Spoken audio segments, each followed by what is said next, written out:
Hello everyone, this is the Elder in General, and welcome into a new Mod Critic. Today we'll be taking a look at the Great War Improvement Project. This is a community-led project that was set up a couple weeks ago on the Paradox forums. The main goal is to improve the game, or improve the mod, sorry. And yeah, as simple as it gets. I do know, for one, that there is like a massive naval rework. If I'm not mistaken, this might have been included in the main Great War mod, so let's get straight into it. Now, I've never really played this mod that much, but the only time I did was in a multiplayer game. Yeah, the only time I played the Great War mod was in a multiplayer game as Germany, and somehow I pulled a sea lion in 1911. That was just epic, but then Russia joined the war, and yeah, fighting a two-front war isn't really that fun, is it? So, first of all, the portraits, they look nice. They are relatively, I'd say, consistent. They're, of course, all portraits. I like that, you know. Some of them, of course, are out of proportion. Like, if you see this one, then you have this, like, the whole chest area, while here it's, like, more focused on the face. But it's not really big of an issue. I believe that we're going to more than likely be taking a look at Germany, or let's first take a look at the other nations. So, oh goodness, why this color? Like, why? I don't know. This actually might be a bug. Who knows? But I mean, the map looks fairly simple. You don't really see that many microstates like in a lot of these alternate history mods. So, yeah, I mean, this could be very interesting, to say the least. So we're gonna today play as the German Reich. We're gonna be taking a look at the mod from their perspective. So we're also gonna see what kind of improvements they have done and so on. As far as I know, the guys in Wolferos, the guys who developed the Great War mod, they have been fairly inactive. I mean, well, of course, they'd released an update by the 6th of June, I believe, but they still need to work on certain aspects like this. Atrocity here. Why did you guys use this color? Like, I don't feel this is intentional, because you can see like some colors passing out here, and that's because the color of this state is not set in the files, so it should be an easy fix, as far as I know. This might actually be purple, or like some shade of purple anyways. So we're gonna start by the tech tree. Now, interesting. It's very nice because it smoothly go into the regular vanilla tech tree. I really love this, to be quite honest with you. It's a very nice aspect, the fact that they have like light machine guns and so on. Although I kind of would have loved if this, you know, merged and became this, because, you know. But oh well. Oh well, the tech tree is still good, and I actually like it. It's a very nice concept they have going on here. Let's take a look at tanks. Oh, what's this? Oh, these are basically automobiles that were armed with like machine guns, kind of like Technicals, and then they evolved into armored cars, that we can see here. Then of course you have light tanks and heavy tanks like the A7V. Now this is the Leichter Kampfwagen, which was mainly developed. This series was mainly developed in the interwar section. Ooh, the K-Wagon, Großtraktor. I wonder why is it mentioned 2 times, by the way.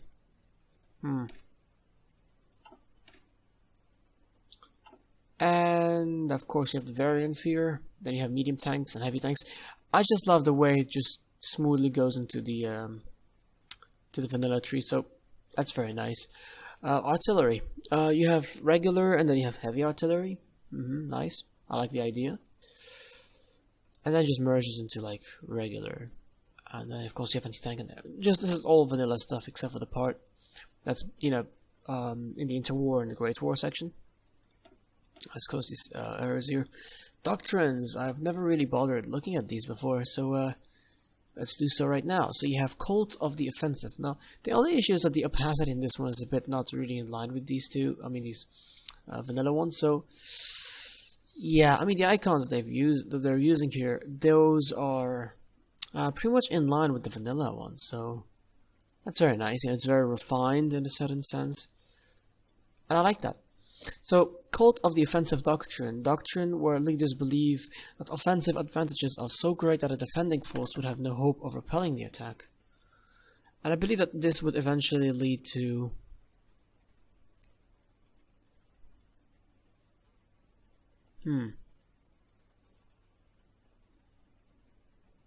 Oh, you actually need war of movement, which is this last technology. So, this usually leads to these 4 vanilla ideologies, and I like that. Or perhaps having like one extra, you know, doctrine tree here, maybe for other nations, would have been nice, you know. I mean, you know, before the war, basically.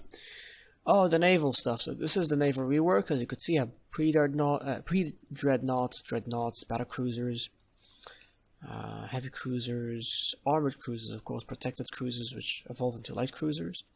When's the very first year? 1890. Huh. This actually reminds me a lot of the Darkest Archery we currently have. Very well made. Then of course you have torpedo boats, which evolve into destroyers. Very nice. And you have submarines, but they also have these they have like a minus and a plus on them. I wonder what's the difference.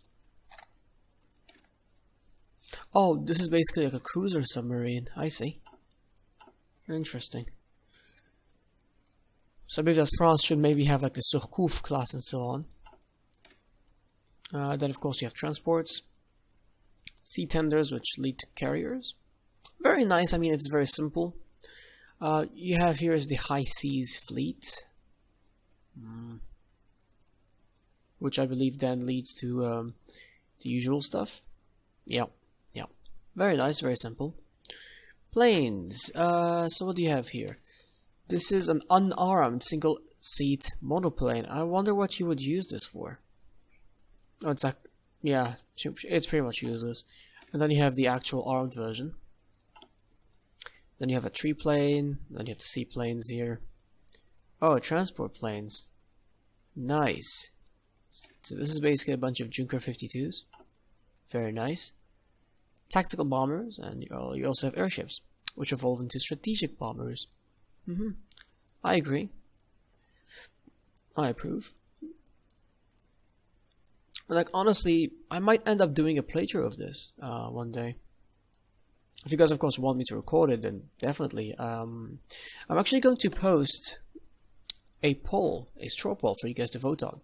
Should I start with HOI, or should I play this, you know, Great War mod, or shall I play something else? If you guys have any other options, just let me know in the description down below. So, of course, air doctrines, I believe it's the exact same concept. Yeah, it is.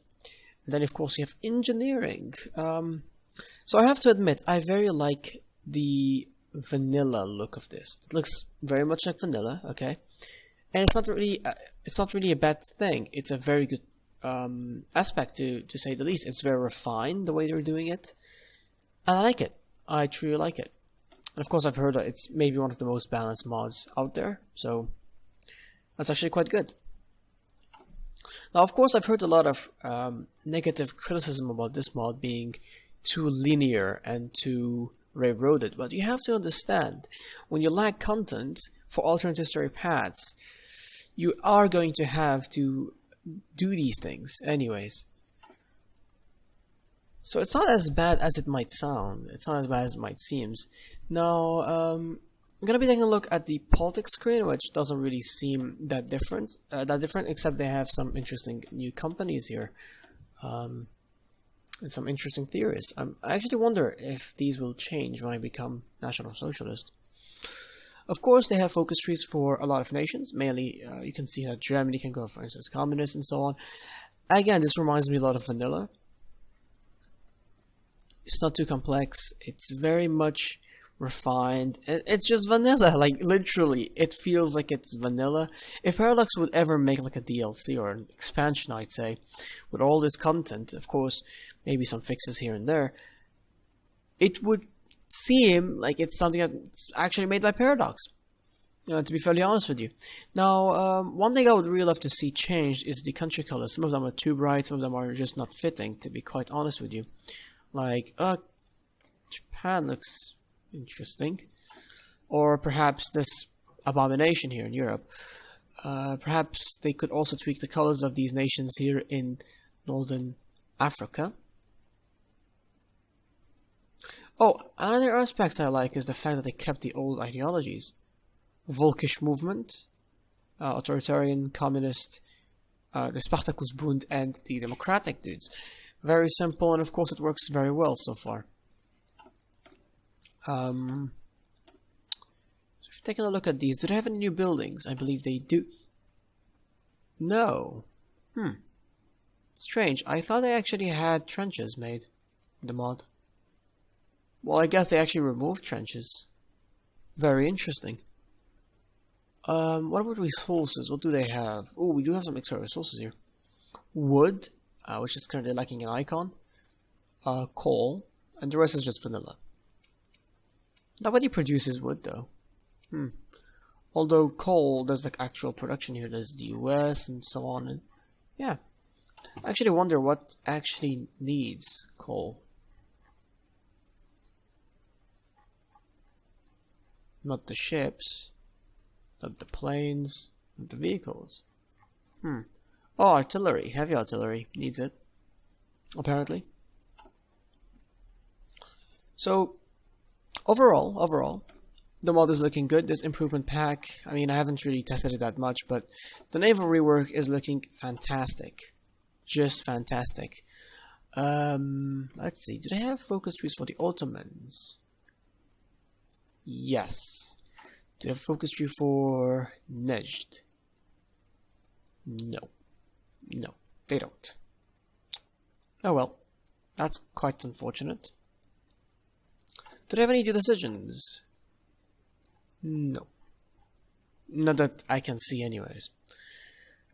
Spain is Spain with their monarchy, although I don't know why they're democratic anyways. Probably from a gameplay perspective.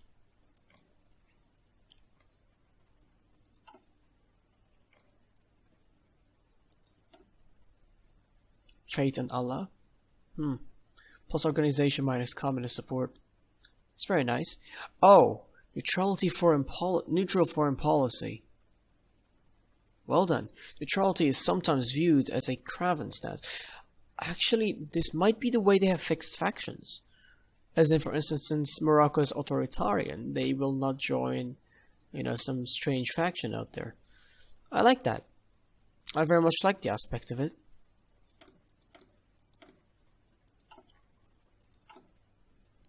Well, I believe that will be all. I mean, there isn't really much changes here. The Great War mod is an amazing mod. Here's what I suggest. That maybe they can work on the country colors. That would be amazing. Some of them are just way too bright. They simply don't fit the surrounding area. Perhaps if they could just resort to using some of the unused vanilla colors, that would be maybe fitting. Who knows? The other thing I would love to see is maybe if they could fix the wood resource. It would be a very interesting, pre-World War II resource to have. I don't know. Besides that, the project itself is very refined. It's been in works for ages now, and it's just amazing. Maybe if they could add focus trees for other miners, that would be very nice. That'd be very nice. And maybe adding some more content for the mid-war, like interwar or interbellum era. That would be very, very nice to have. Another thing I would really advise the guys from the improved project team to do is perhaps adding more alternate history. This is one of the issues that people have been, talking a lot about when it comes to the Great War mod, is that it's lacking alternate history. A point of divergence, if you may, would be very nice to have. Maybe Germany going communist, maybe the civil war in Soviet Russia would pretty much fail. All these things would be very nice to have. Oh, wasn't this thing named a bit differently? It was not St. Petersburg, but rather... do they have Volgo? No. This was maybe called... I don't remember. What was the name of the capital? Petrograd. Yeah, Petrograd. I'm not sure if that was the name in real life, but maybe it was. Who knows?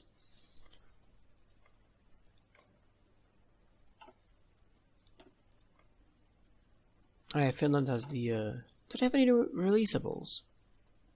Can release South Africa, Denmark.